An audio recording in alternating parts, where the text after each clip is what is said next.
Mm. Mm-mm. So here we are, ladies and gentlemen. We're on a Friday. Minnesota's gotten cold again. Minnesota, my heart's devotion. But we are promised warmer weather on the way. So, like the Grateful Dead song, right? Help on the way. There's hope. There's always hope. Hope is always there. So, together, we will read a little Shakespeare and we'll go into the weekend. So, hopefully you have your copy of William Shakespeare's Romeo and Juliet. I'm using my Dover edition here. Now, just to recap for you real quick. We've been talking so far about a number of different themes going through the work. One of the major themes going through the work is the idea of unbridled lust, and what does that do to a person or persons. And I'm taking as the model Sonnet 129. In 129, he talks about how lust, when it's unrestrained, is extreme and it's violent. It's not to be trusted. And we've seen a great deal of that in both Juliet and in Romeo as well. And then, of course, in the fight between Romeo and Tybalt and Mercutio before that. In this scene, we'll see a little bit more of it. We'll see a little bit more of that not to be trusted and perjury thing that goes on with lust unbridled. Another major theme that we've been working through is the idea of nominalism and realism. And as a quick recap, nominalism, realism were two camps in the scholastic debate of the 13th century. And the nominalists believed that what we say and think are constructs. In name only do they have meaning. They are naming things in the world that honestly could be named anything. But we name them a certain thing so that we distinguish one thing from another. But there's no otherworldliness to those constructs for a nominalist. And the realists, on the other hand, are holding that construct, the word is not a construct, the word is rather tapping into something real in another world, in a metaphysical world. And those two camps were debating with one another for quite some time, until 1277, when the debate was shut down by Archbishop Tempier of Paris. So for some 300 years, that idea has continued rolling around in Europe.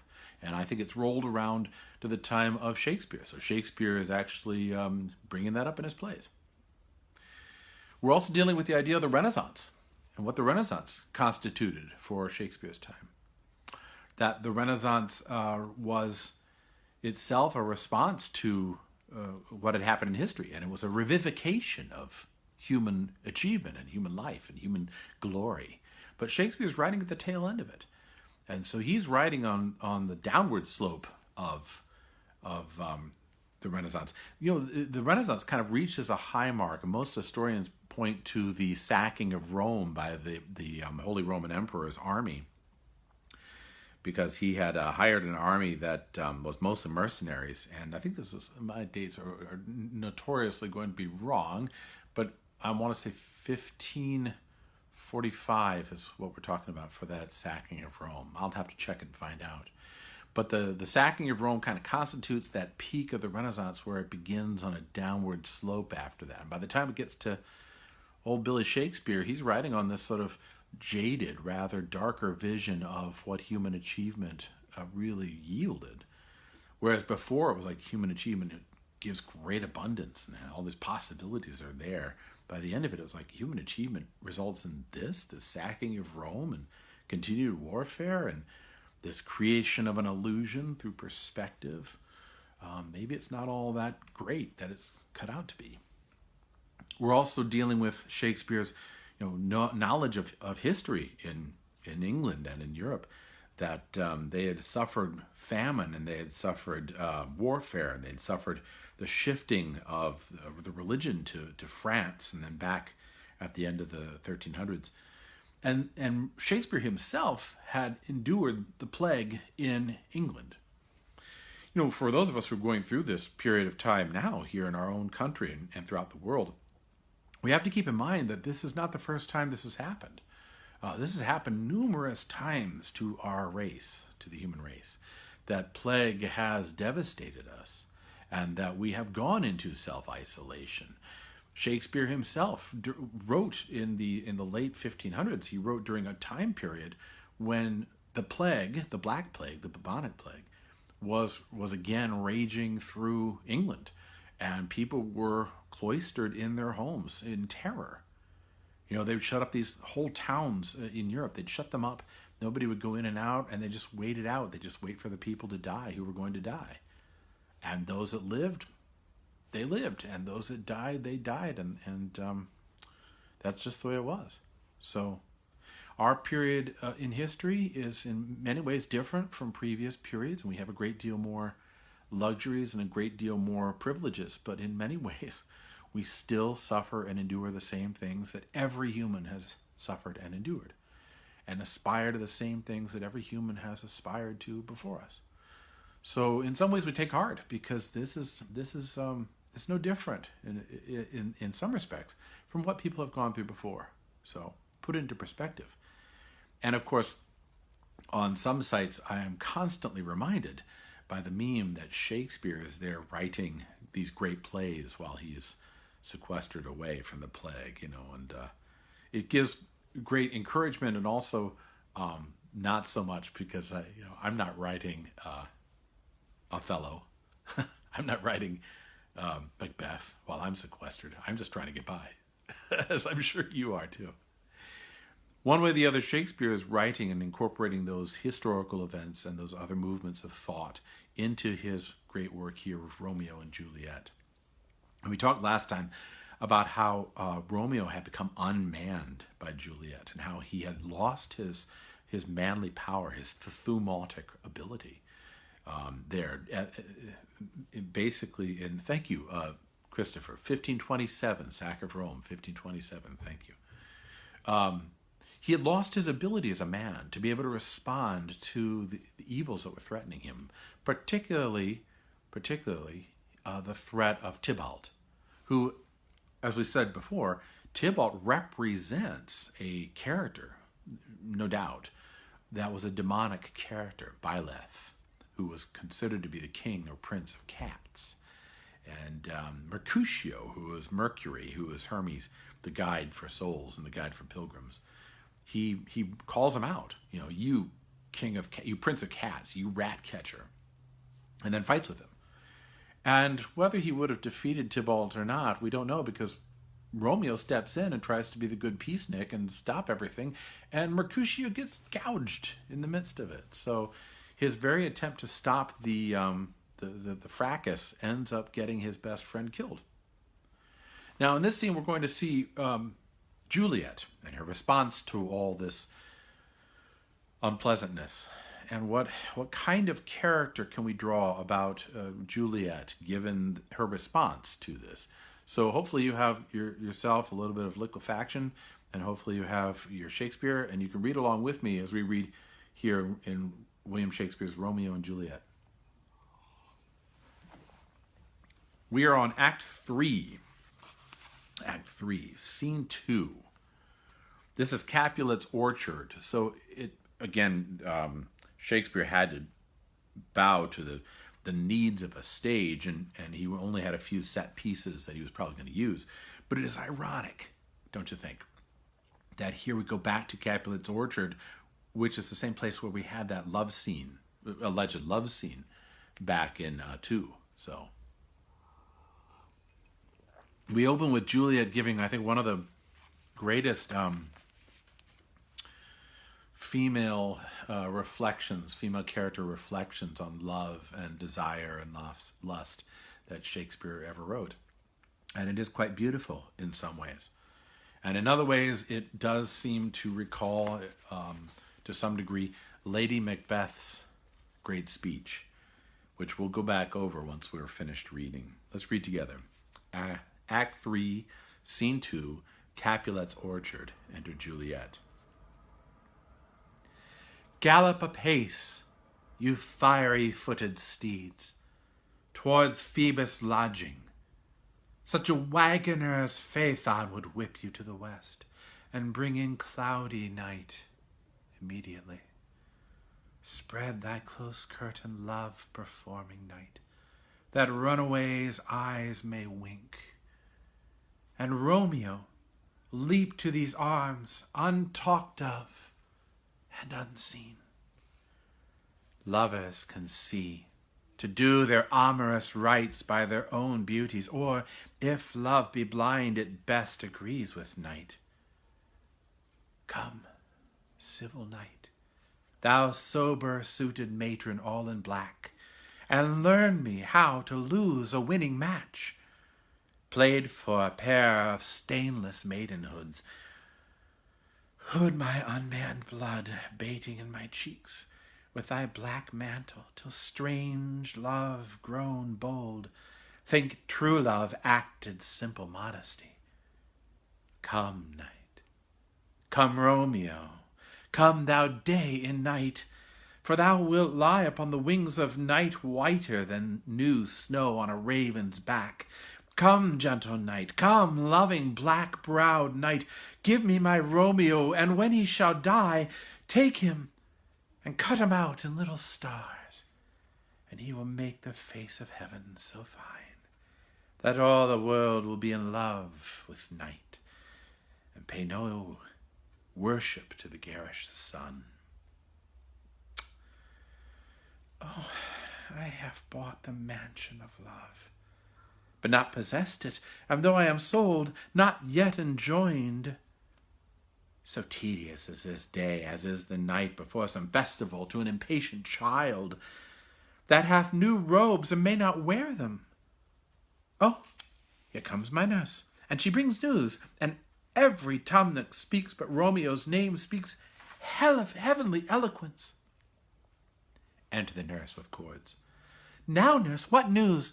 What hast thou there? The cords that Romeo bid thee fetch? The nurse says, Aye, the cords, and throws them down. Ay me, what news? Why dost thou wring thy hands? Ah, well a day. He's dead. We are undone, lady, we are undone. Alack the day, he's gone, he's killed, he's dead.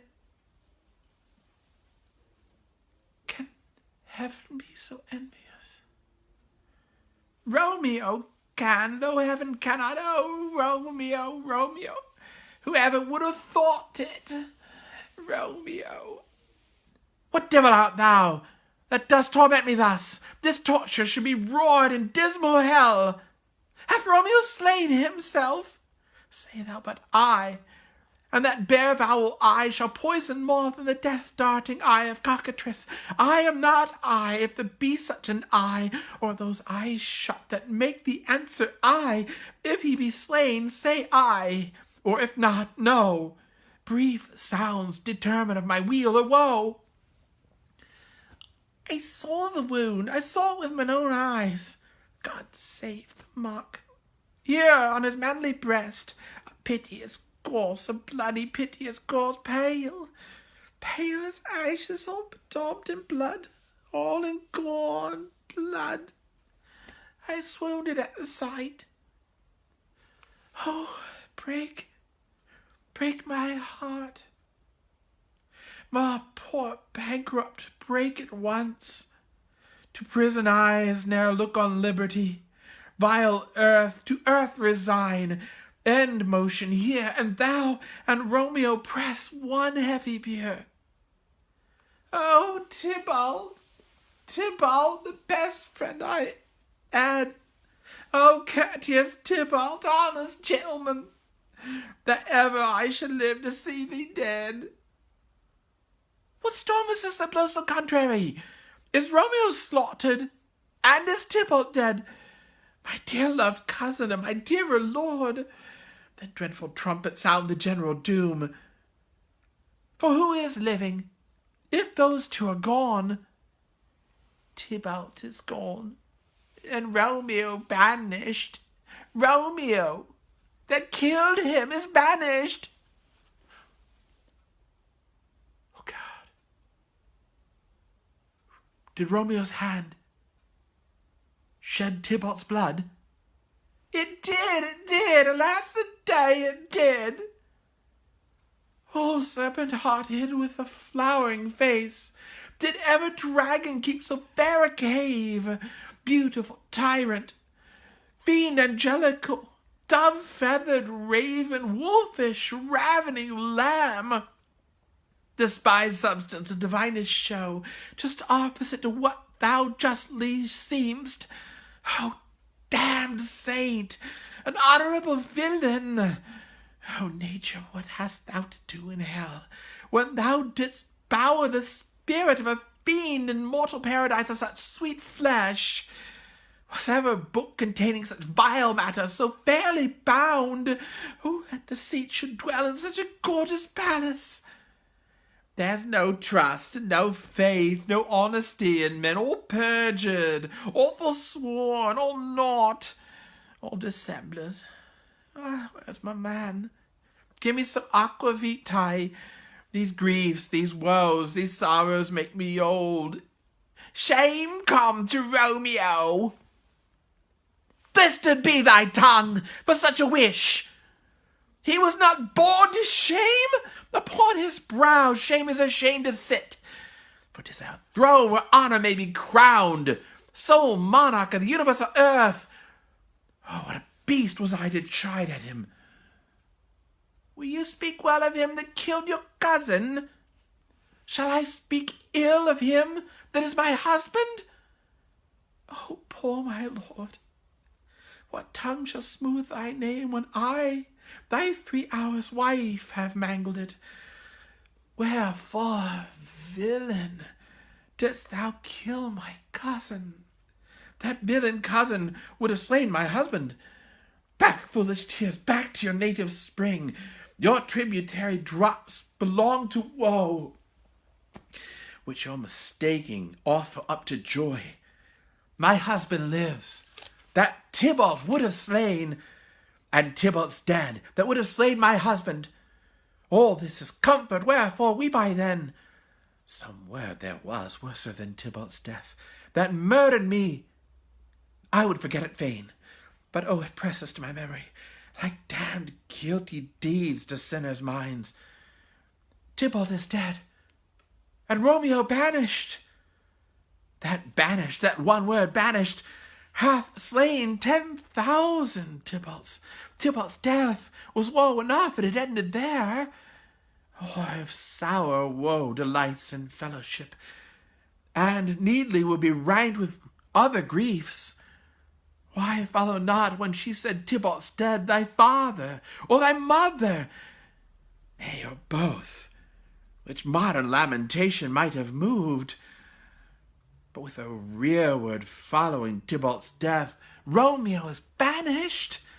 To speak that word, is father, mother, Tybalt, Romeo, Juliet, all slain, all dead. Romeo's banished. Ah, there's no end, no limit, measure or bound in that word's death. No words can that woe sound. Where's my father and my mother, nurse? I weeping and wailing over Tybalt's corse. Will you go to them? I will bring you thither. Wash they his wounds with tears, mine shall be spent when theirs are dry, for Romeo's banishment.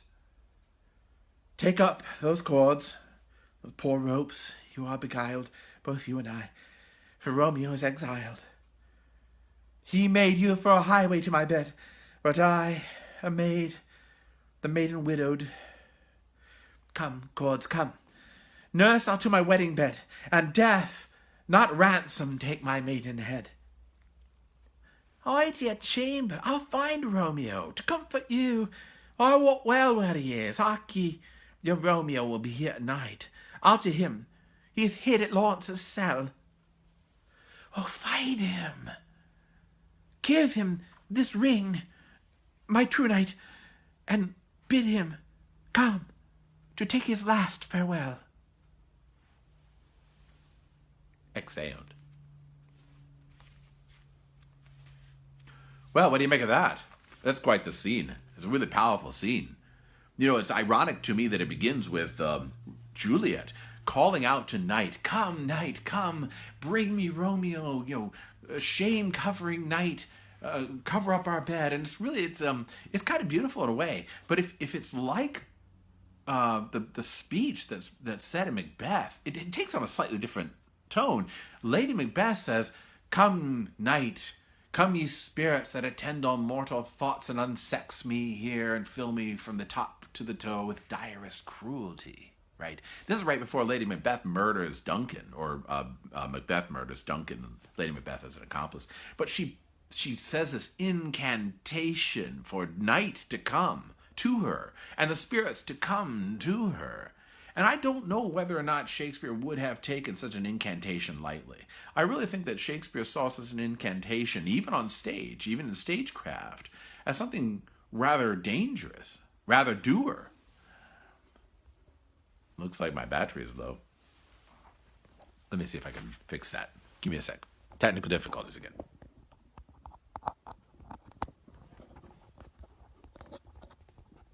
Okay, that should work. So he saw this as something rather dangerous, rather dour. And I think that when he has Juliet making her plea to night to come to her, this is not necessarily something which is beautiful and wonderful. It's actually something which I think is rather dangerous. And one can see the irony of it, because right after she has finished with that incantation, notice that's when the nurse comes with that bad news. It's almost as though the nurse's bad news is the night that covers over Juliet. What, after all, does night mirror? What is the parallel to night but death itself? And what does Juliet say she's going to do after finding out about all this Romeo Tybalt business? She says, "I'm going to kill myself. This is it. Life's over." Which is kind of a rash response, of course. But it's also a response which is like that lust unbridled thing that we're talking about, murderous and bloody and extreme. So here she is invoking night. And she says it's love performing night, right? And lovers can see to do their amorous rites by their own beauties. But she also says that she wants the night to cover up what's going to happen. "Thou sober-suited matron all in black, and learn me how to lose a winning match." Which is an interesting little turn of phrase. What does that mean? Learn me how to lose a winning match. Is that match as in man and woman are a match? Is that match as in tennis? Because tennis was a game at the time, of course. We see that show up in Henry V, right? There was a game played there in Paris. Is the match basically a contest between herself and Romeo? Is this the seeking to get Romeo thing? I will lose the match which I've been winning up till now, and lose it because I will be impregnated by Romeo. Notice she says, this is played for a pair of stainless maidenhoods, because both of them are virginal. They haven't engaged in a sexual congress before. And she says that the match seems to be played for a pair of stainless maidenheads. So the play on the word match is very apt. It's very much like a contest, a play like tennis. And she is looking to lose that winning match, right? But then she says later on that Romeo is thou day in night. He's like the sun approaching, or her lord approaching in night. And he will be like whiter than snow on a raven's back. So she's praising him.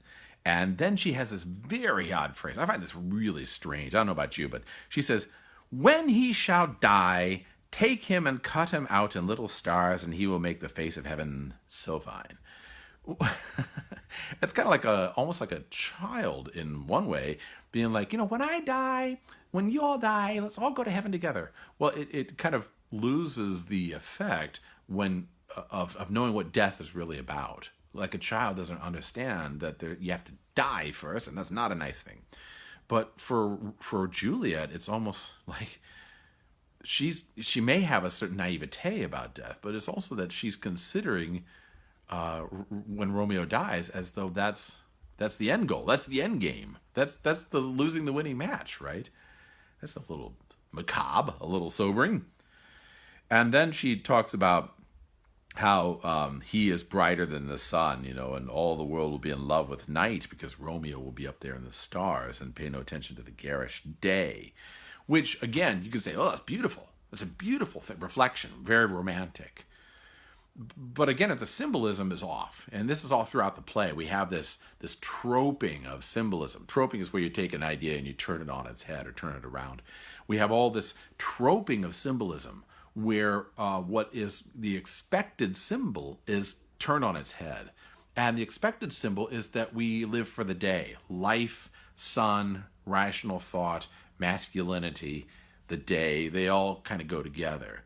And the idea of femininity and of reflection and of mystery and of beauty and of night all go together. But life is frequently associated with the day, and death is frequently associated with the night. So if we're not worshiping the garish day anymore, then we're worshiping the night. And in some ways you can read it as that's like suddenly we're worshiping death. It's off. It's a trope that's off. She also then says that she's like this impatient child waiting for Romeo to come to her. And if we are making the argument that she's in love with him and she can't wait to see him, that's a valid argument. But on the other hand, it's kind of betrayed by the next scene. Because in the next scene, she goes and does this about face. And speaking of an about face, the sun has set and I am getting darker by the minute here. So I'm going to see if I can't turn on a light or two. Bear with me again, technical difficulties. All part of the wonderful world of technology here. To continue, though, with the discussion, notice that when she has the nurse appear, the nurse appears and gives her this news about Romeo, and she is immediately thinking, her first response is, someone killed Romeo, or things are really looking dour because Romeo has been killed. Her first and foremost response is, did Romeo kill himself? What does that tell you about her opinion of his character? That her first thought would be that he had killed himself. Does she see something in his character which is, wavering, or like his emo personality maybe? Or that he is not to be trusted with life, or that he has a tendency towards suicide? The first thing out of her mouth is, dang it, I hope he didn't kill himself. That kind of clues us into the idea that Romeo has these issues, and that those issues are tending towards self-destruction. And I wonder about that. I think that Juliet is the smarter of the two.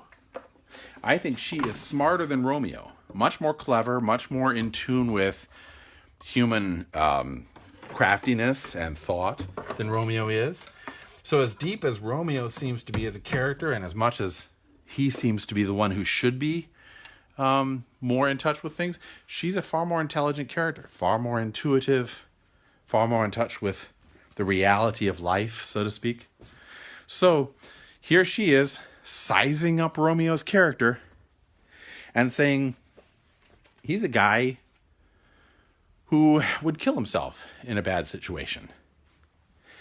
And her response after that is also quite startling, because it's then that she says something to the effect, not, oh, I'm so sorry he's gone, or, oh, darn it, it's awful that he's gone. But rather, he messed up my plans. How dare Romeo screw up my plans? And she has this line here. So, sorry about the roundabout there. Had to turn on some lights. Wasn't prepared for that. Finds out about this. She finds out that he had killed himself, right? She says, can heaven be so envious? In other words, does heaven hate me so much? Envy my situation and try to destroy me and take away this great thing that I've been planning. Not God's will be done, or, oh, that's terrible, it's tragic that he killed himself, or I'm so sorrowful that he killed himself. But rather, can heaven be so envious? Does God himself envy this great thing that we have, these two teenagers? And then she says this torture should be roared in dismal hell, right? That this torture of not having Romeo anymore should be roared out in dismal hell. So there's a reference to hell, like the reference to night is a reference to death. And then hath Romeo slain himself, right? That's her first thought on him. And then she had this on stage when you're reading the text. If you're following along, you'll notice that she uses the word I, the first person personal pronoun, singular pronoun, but that the word comes off as a yes, I, I, captain. And so say thou but I, and that bare vowel, I, shall poison more than the death-darting eye of cockatrice. I am not I, if there be such an I, or those eyes shut that make thee answer I. If he be slain, say I, or if not, no. I'm not sure quite what to make of that. That's a really interesting, series of I's that she brings up. I guess you could read a number of different things about it. Shakespeare may be embedding here this revelation that really it's all about Juliet. This is an ego thing. I. Maybe. It may be that she is splitting from herself at this point. I am not I, if there be such an I, right?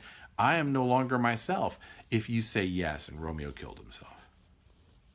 It may be that that when he kills himself, he has killed her too. Or it could just be, a typo. I'd go with the former rather than the latter. And then she goes on, right, when the nurse actually tells her, she asks, is Romeo slaughtered, is Tybalt dead? Who is still living, right, because I'm not. And then the nurse tells her, Romeo killed Tybalt, and now Romeo is banished. And there's this startling caesura that occurs here in the text. A caesura is a sudden break in poetry where you just come to a complete stop before you begin the next idea. And on stage, you can see how this reaction, where she says, oh God, did Romeo's hand shed Tybalt's blood? Could be read a number of ways, but it certainly does seem to be read as, to some degree, as in, I can't believe this is real. Are you telling me here that Romeo has killed Tybalt? Because that's almost more horrible than himself. So her reaction at that point, and then she goes on, and this really gets me. I find this amazing with her, that she goes off on a tirade on Romeo. And that the tirade that she has just damns him. She says, damned saint that you are. You're a villain.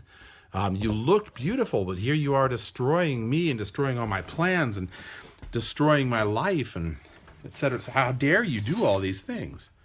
By the way, if you find this amusing, that I'm struggling desperately to get this to work, then mock on, Voltaire, mock on. I'm sure it's very funny.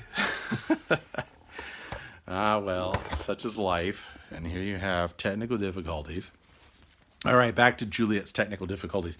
She says right after she finds out that Romeo killed Tybalt and that has now been banished, she calls him a serpent heart with a flowering face. He's false. He's fake.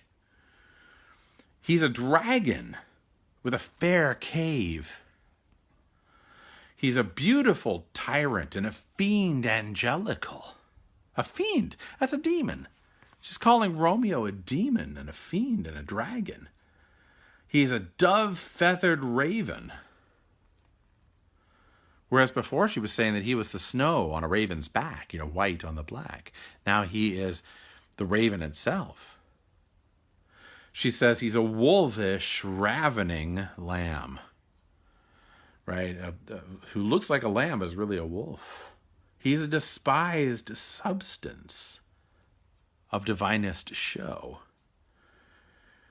She says he's a damned saint and an honorable villain.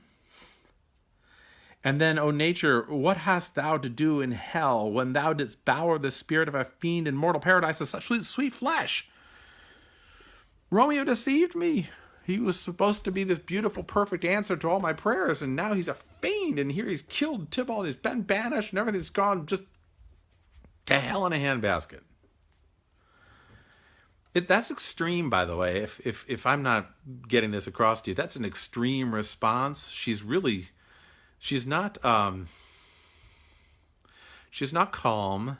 She doesn't have a Zen-like presence. She is not handling the situation well. Instead, she's really radical. So even if we don't read her as a villain, we don't read her as conniving, or we don't read her as trying to take advantage of Romeo, we can certainly read her as being extreme. Her response is definitely on the extreme. And those who want to excuse it as well, every teenager does this, perhaps that doesn't make it right. I don't think Shakespeare would see it as right. I think Shakespeare is suggesting that this extreme response on the part of Juliet is itself a bad thing, that this is part of the problem, that she is extreme in the way she is responding to the situation. I think we could read that with some level of security. Now, she goes on, the nurse then says that Romeo, shame come to him, and then she immediately flips again and says, how dare you? How dare you? How dare you? Right? Like Greta Thunberg.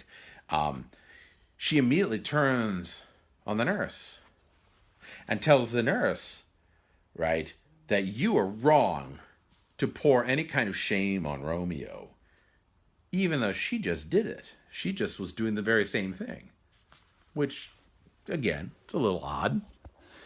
But she says that he was not born for shame. That's not what he was born for. He was upon his brow is a shame to sit, shame is. And that he is born for a throne, like a monarch of the universal earth. I should never have chided him myself, right? I was wrong to do so. And I like this. They've been married 3 hours. You know, we've talked about the rapidity of the play, like how rapid everything goes. They've only been married 3 hours, and all of a sudden they're getting into their first fight in a way. I mean, Romeo got into a fight with Tybalt, and now she's just berating him left and right. So, again, extreme, right? Sonnet 129. And then she has, near the end of this long speech that she has in scene 2, she says, why followed not, when she said Tybalt's dead, thy father or thy mother, nay, or both, which modern lamentation might have moved? So why did you not also say that my mom and my dad were dead, or my dad and my mom were dead, when you said Tybalt was dead? That way, when I wept and mourned and cried over the banishment of Romeo, people would have thought that it was for my mom and dad and not caught on to the idea that it was just for Romeo. And they wouldn't have caught on to the fact that we're married. But again, why would she say, oh, would that my mom and dad were dead? Gee whiz. Doesn't that tell you something about her? Doesn't that reveal something about her character? That one of her thoughts here is, why weren't my mom and dad also included in being dead? That's like somebody saying, you should have died in that crash. That's horrible. That's a really horrible thing to say. Like, if my mom and dad were dead, it would be better because then it would cover up the fact that I'm weeping over Romeo. Nice. And then near the end, she says, I'm going to kill myself, right? He made you for a highway to my bed, nurse. You were the one who was going to allow Romeo into my bed. But I, a maid, die maiden widowed, come cords, nurse, to my wedding bed. And death, not Romeo, take my maiden head. Which means I'm going to kill myself. Give me those cords. Because they were supposed to be a ladder for Romeo to come to her. but she's going to use the ropes for something else, probably to hang herself. That's probably the implication. She's going to take those ropes and hang herself, and then the ropes that were supposed to be her wedding highway are going to be her highway to her new wedding, which is a wedding with death. She's married to death. That's like the come night, right? Death, night, come to me. And now I'm married to death, which again is not a very nice thing to say. This is extreme. That's true, like in Sonnet 129, but it's also really kind of it puts the spin or puts the lie or puts the trope onto the idea that Juliet is just this innocent little 13-year-old girl who is misunderstood and put upon by her family. So that argument, as far as I'm concerned, doesn't really that dog doesn't hunt anymore. And then we end with the nurse saying, look, I'll go get Romeo. At least I can get Romeo, and maybe he can make you happy, and you won't kill yourself. And she says, oh, yes, find him. Give him this ring. He's my one true knight. And bid him come to take his last farewell. Don't bid him come and consummate his wedding, his marriage, but bid him come and take his last farewell because I'm going to kill myself anyway. Which again is extreme. There's an interesting point in Charles Williams' works. Charles Williams was a writer of the early 20th century. And he writes in one of them about how the character who has chosen to do certain evil things at some point is like on a roller coaster towards destruction. They can't stop on this route they've chosen towards self-destruction, right?